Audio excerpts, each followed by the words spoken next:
Saya ingin bicara tentang TikTok, bukan karena video dancing, lip sync, atau challenge yang lagi viral di sana, tapi karena TikTok sedang membangun senjata pemusnah massal yang akan meluluh lantakkan para pemain di berbagai industri.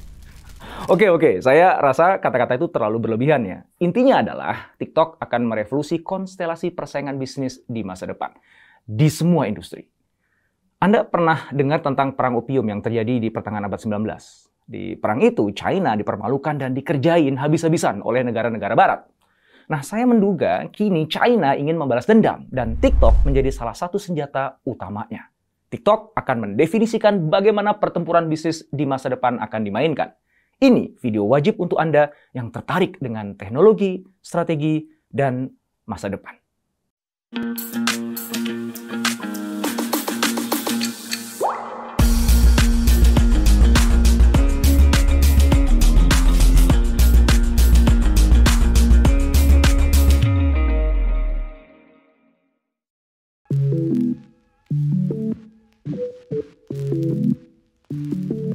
Opium War adalah dua perang yang terjadi antara dinasti Qing dan negara-negara barat pada pertengahan abad ke-19.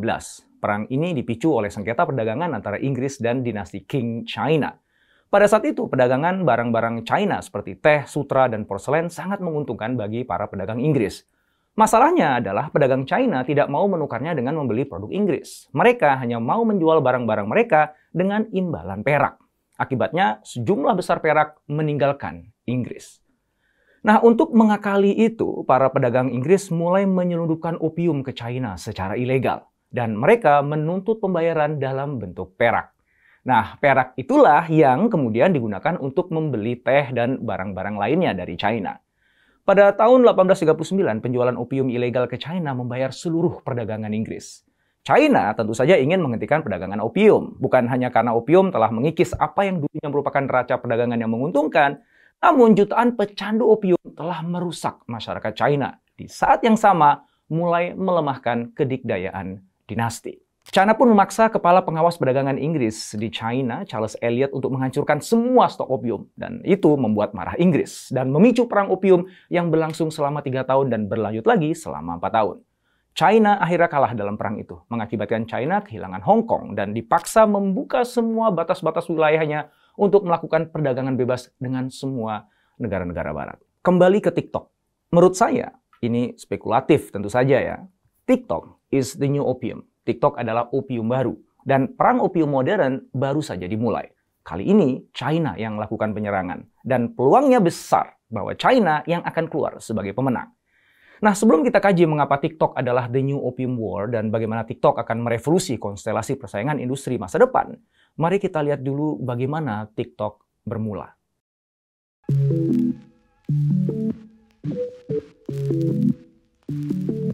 Di awal 2012, seorang software engineer bernama Zhang Yiming dengan temannya Liang Rubo mendirikan perusahaan bernama ByteDance.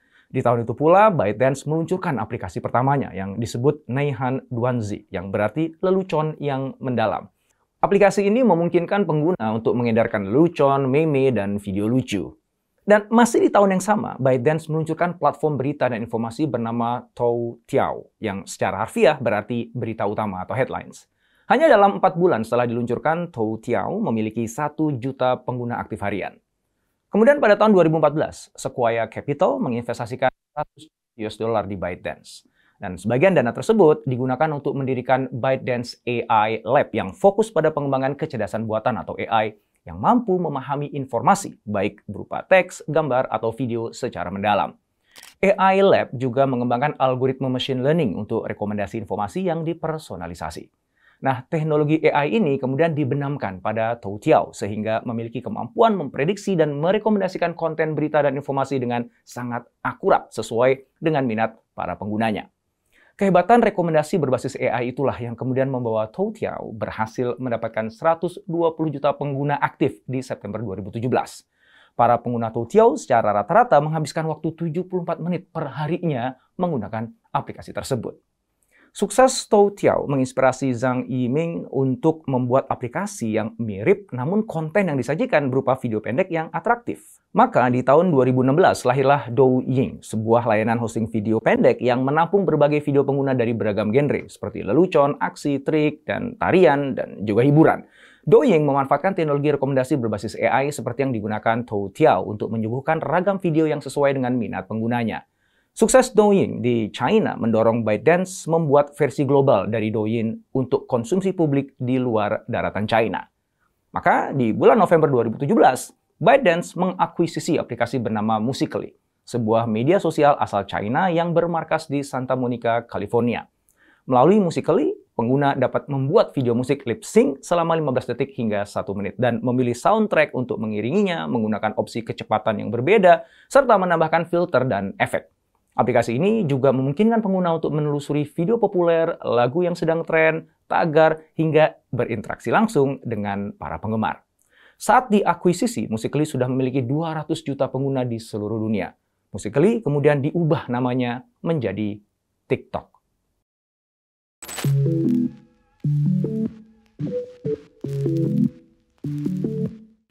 Viv Gong, Head of Marketing TikTok, mengatakan bahwa Indonesia merupakan salah satu target utama dari TikTok. Selain melihat statistik pengguna internet yang terus meningkat di Indonesia, TikTok melihat generasi muda kita memiliki tingkat narsis dan juga kreatif yang sangat tinggi. Maka dengan bantuan 100 kreator sebagai pendorong promosi peluncuran aplikasinya di Indonesia, TikTok pun pecah. Bahkan, pengguna dari aplikasi ini bukan hanya target utama yang disasar, yaitu remaja, namun juga anak-anak yang berusia 7 hingga 15 tahun. Nah, hal itu kemudian menimbulkan masalah. TikTok yang saat itu kontennya didominasi oleh tarian pendek dan juga prank menuai 2.853 laporan masyarakat selama 1 bulan saja. Rudiantara, Menteri Kominfo pada saat itu menilai TikTok memiliki banyak sekali konten negatif yang cenderung mengarah ke pornografi, porno aksi, kekerasan, dan kebencian, serta pelecehan. Maka pada 3 Juli 2018, Kementerian Komunikasi dan Informatika resmi memblokir TikTok. Nah, tidak ingin kehilangan peluang besar di Indonesia, Kelly Zhang, selaku CEO TikTok, langsung datang ke Indonesia untuk menindaklanjuti pemblokiran aplikasi tersebut. Zhang menyanggupi persyaratan yang diajukan pemerintah, yaitu mengubah peraturan umur menjadi minimal 16 tahun dan menghapus konten-konten negatif yang ada dalam aplikasi. TikTok juga berjanji akan merekrut 200 orang pegawai yang akan mengawasi konten-konten di Indonesia. Dengan penyesuaian itu, Kominfo bersedia membuka blokir atas TikTok. Tahun 2020, pandemi COVID-19 memicu akselerasi pertumbuhan pengguna TikTok. Riset menunjukkan selama lockdown, masyarakat membuka aplikasi TikTok setidaknya 8 kali dalam 1 hari. TikTok menjadi tempat pelarian dari kejenuhan masyarakat saat harus berdiam diri di rumah. Saat itulah kreativitas demi kreativitas dari para pengguna TikTok muncul dan menarik perhatian jutaan pengguna baru. Konten dan pengguna aplikasi itu pun semakin beragam. Dari yang mulainya didominasi oleh konten hiburan dan tarian, sekarang udah jadi palu gada, apa lu mau gua ada. Mulai dari informasi mengenai kesehatan, berita terkini, hingga edukasi berkumpul semuanya di aplikasi ini. 4 tahun semenjak diluncurkan, TikTok sudah didownload sebanyak 3 miliar kali secara global. Dan menurut laporan data yang bocor di tahun 2021, pengguna menghabiskan rata-rata 89 menit sehari di TikTok.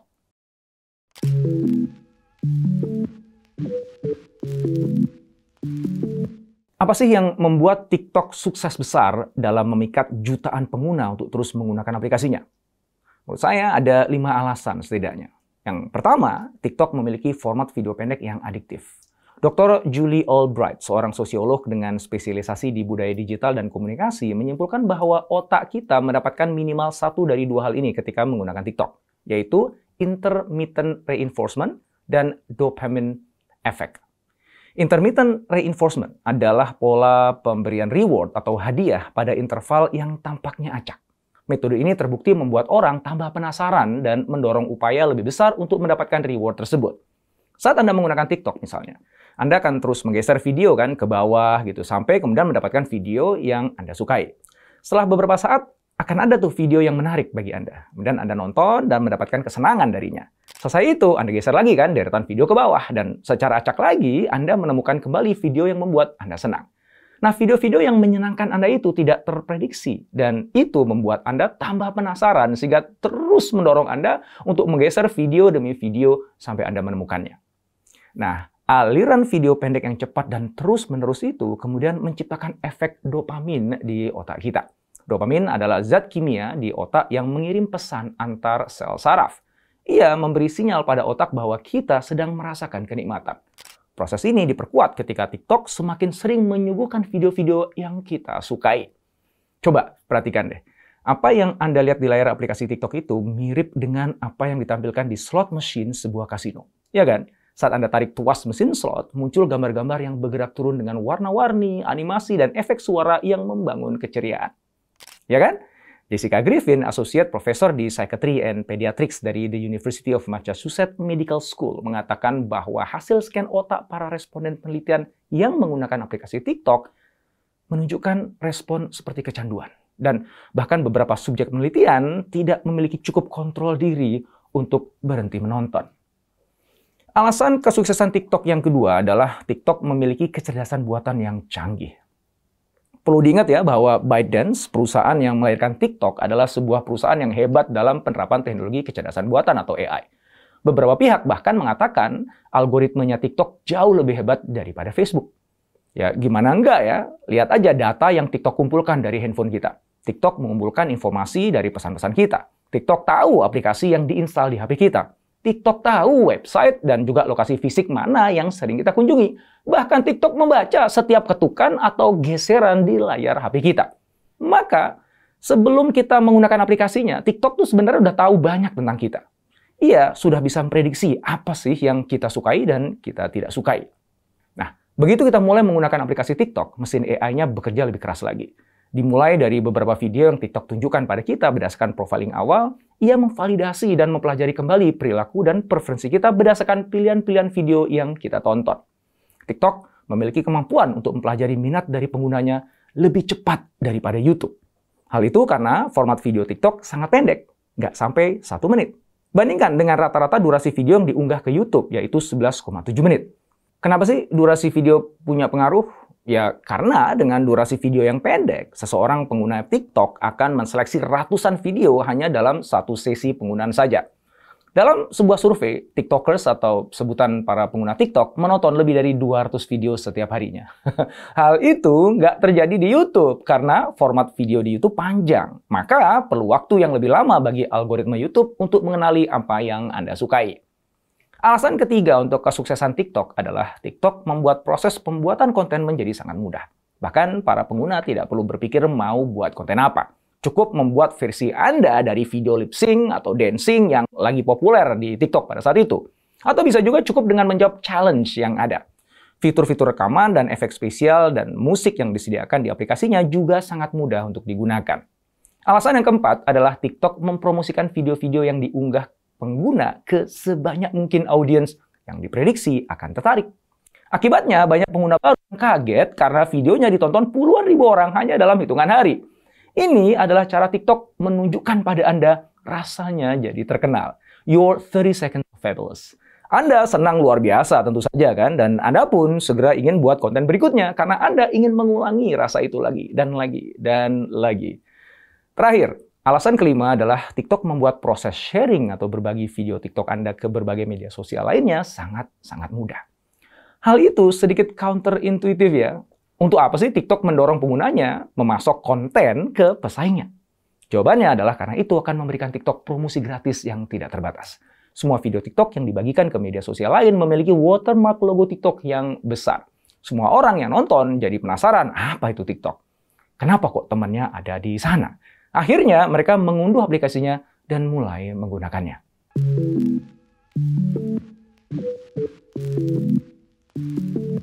Mungkin saat ini Anda semakin bertanya-tanya ya, jadi apa hubungannya TikTok dengan perang opium modern? Dan bagaimana TikTok akan merevolusi persaingan bisnis masa depan? Nah, untuk memahami jawabannya dengan baik, kita perlu lihat kenapa aplikasi TikTok begitu kontroversial sekaligus meresahkan. Setidaknya ada 4 alasan. Pertama adalah karena format video pendeknya membuat rentang perhatian atau attention span masyarakat jadi memendek. Sebagian bahkan menyebut generasi sekarang hanya memiliki attention span seekor ikan emas, goldfish, yang cuma 9 detik. Riset menunjukkan rendahnya attention span ini memicu hubungan buruk, kesulitan belajar, risiko penyakit mental, dan meningkatkan kecemasan. Yang kedua adalah karena konten TikTok kerap kali membahayakan penggunanya, khususnya anak-anak atau remaja. Misalnya TikTok Challenge yang anak-anak kita sering ikut-ikutan tuh. Banyak di antaranya membahayakan. Misalnya Benadryl Challenge, di mana remaja ditantang untuk minum dosis besar dari obat anti alergi itu untuk memicu halusinasi. Kemudian ada Blackout Challenge, tantangan untuk menahan napas sampai pingsan, dan masih banyak lagi. TikTok juga disinyalir telah memblokir konten yang menampilkan orang jelek, gemuk, atau miskin. Tujuannya agar TikTok terus jadi tempat yang indah layaknya dalam mimpi. Itu jelas nggak sehat untuk mental remaja kita. Ketiga adalah karena seperti yang sudah kita bahas sebelumnya ya, TikTok membuat penggunanya kecanduan. Pernah ada yang menghitung, jika mulai main TikTok sejak umur 16 tahun, maka ketika usianya mencapai 70 tahun, ia sudah menghabiskan 6 tahun penuh di TikTok. Itu lebih banyak daripada makan dan minum loh. Jessica Griffin mengatakan bahwa menonton TikTok untuk waktu yang lama dapat menyebabkan masalah dengan perhatian, konsentrasi, dan memori jangka pendek. Nah, di sini Anda pasti sudah mulai melihat ya koneksinya dengan perang opium. TikTok adalah candu, opium digital yang bisa merusak satu generasi. Keempat, TikTok diduga menjadi mata-mata digital untuk pemerintahan China. Tahukah Anda bahwa secara hukum TikTok wajib menyetor datanya ke pemerintahan China? Bayangkan aja ya, semua data yang TikTok kumpulkan selama bertahun-tahun terhadap 1 miliar penduduk yang ada di 154 negara, diolah, dianalisa, dan digunakan untuk kepentingan militer dan propaganda China. Itu yang ngebuat banyak pemerintahan di berbagai negara khawatir. Walaupun hingga kini belum ada bukti ya bahwa TikTok mengirim data-data penggunanya ke pemerintah China. Oke, masih ingat opium war yang saya ceritakan di depan kan? Nah, mungkin aja kan, kini China memutuskan untuk membalas kekalahannya dengan meluncurkan perang opium modern versinya sendiri. Dan TikTok adalah senjata yang sempurna. Senjata yang memabukkan, yang melemahkan satu generasi, yang mampu menggoyang kedikdayaan lawan-lawannya tanpa mereka menyadarinya. Senjata yang membawa informasi-informasi kunci yang bisa menentukan hidup dan mati. Senjata yang bersembunyi di tangan, di kantor, dan di rumah lawan-lawannya. Senjata yang, walaupun pemerintah China tidak pernah berniat untuk menggunakannya, keberadaannya saja udah cukup untuk memberikan China daya tawar yang kuat dalam konstelasi persaingan ekonomi politik dunia.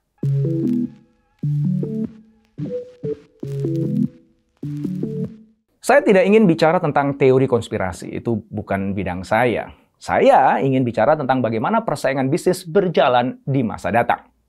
Dulu, perusahaan yang dikdaya adalah mereka yang paling banyak karyawannya, paling keren kantornya, dan paling canggih teknologinya. Kini dan di masa datang, kunci kedikdayaan ada di model bisnis dan ekosistem yang membentuknya. Hari ini aja kita tahu ya bahwa bank tidak bisa lagi dikdaya hanya karena mengandalkan bunga simpanan atau pinjaman. Perusahaan manufaktur yang menguntungkan tidak harus punya pabrik yang besar. Musisi juga nggak bisa sepenuhnya bergantung pada perusahaan label rekaman. Bahkan konsultan kayak saya nggak bisa lagi sukses hanya mengandalkan keahlian dan pengalaman saja. Dalam video-video terdahulu, saya sudah bicara tentang model bisnis dan cara berpikir para disruptor yang mengacak-acak tatanan industri. Mereka yang sebelumnya dipandang sebelah mata, kini menggeser posisi perusahaan-perusahaan legendaris dari daftar perusahaan terbesar di dunia. Batas-batas dan pakem-pakem industri sudah hilang. Semua sedang ditulis ulang. Mereka yang bisa menemukan algoritma pasar yang baru, kemudian menggunakannya untuk menciptakan lompatan nilai bagi pelanggan, akan menjadi penakluk baru dalam industri. Nah, untuk bisa melakukannya, ada 3 hal yang perlu kita miliki. Pertama adalah data. Siapa yang memegang data paling banyak, paling lengkap, paling akurat, dan mampu mengolahnya untuk menghasilkan insight, akan bergerak 1000 langkah lebih maju di depan.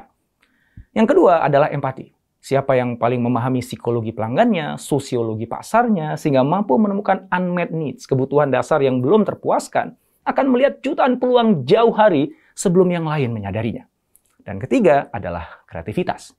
Kemampuan untuk menghubungkan titik-titik data dengan kebutuhan yang tidak terpuaskan secara tidak terduga. Sehingga menciptakan lompatan nilai yang sebelumnya tidak terbayangkan oleh para pelaku industri dan bahkan oleh pelanggannya sendiri. Kenapa teknologi nggak masuk dalam daftar saya tadi? Teknologi itu penting ya, jelas. Tapi dudukannya adalah sebagai enabler, bukan modal utama. Netflix bukan yang pertama mengembangkan teknologi video streaming. Uber atau Gojek di Indonesia bukan yang pertama yang menciptakan teknologi ride sharing. Netflix, Uber, atau Gojek jadi perusahaan hebat karena mampu memanfaatkan dan kemudian mengembangkan teknologi yang ada untuk memampukan sebuah model bisnis baru yang disruptif. TikTok memiliki ketiganya. Dia adalah mesin penyedot data yang masif. Teknologi AI-nya mampu membuatnya memahami penggunanya dengan sangat baik. Bahkan lebih baik dari si penggunanya sendiri ketika ia memahami dirinya sendiri. TikTok juga membuka kotak Pandora kreativitas dari para developer dan penggunanya yang itu tanpa batas. Nah, dengan ketiga modal itulah TikTok terus berinovasi. Tahun lalu, TikTok meluncurkan TikTok Live yang ditujukan untuk para kreator, brand, UKM, pecinta game, hingga pemain di industri fashion. TikTok juga meluncurkan fitur Ask on TikTok yang merupakan fitur pertanyaan terkait tren yang nantinya akan dijawab oleh para pengguna melalui video singkat. TikTok juga membuka TikTok Shop yang didukung oleh ekosistem TikTok yang unik. Fitur ini memberi kesempatan pada brand dan penjual untuk mengembangkan bisnis mereka melalui distribusi video pendek dan fitur live shopping di akun TikTok mereka atau bekerja sama dengan para kreator. Saya tidak akan terkejut jika ByteDance akan terus mengeluarkan aplikasi demi aplikasi atau bahkan bisnis-bisnis baru yang kelihatannya tidak berkaitan dengan TikTok. Karena TikTok memang bukan tujuan akhirnya, melainkan hanyalah sebuah senjata untuk mencapai tujuan yang lebih besar. Senjata yang terus memasok data, empati, dan kreativitas untuk ByteDance. Senjata yang semakin kesini akan menjadi semakin pintar. Senjata yang akan memampukan ByteDance menguasai dunia. Jelas TikTok ini bukan akhir dari sebuah kisah. Justru ini baru awalnya. 20 tahun ke depan, mungkin anak-anak kita sudah tidak lagi menggunakan aplikasi TikTok. Bahkan mereka lupa atau mungkin nggak tahu apa itu TikTok.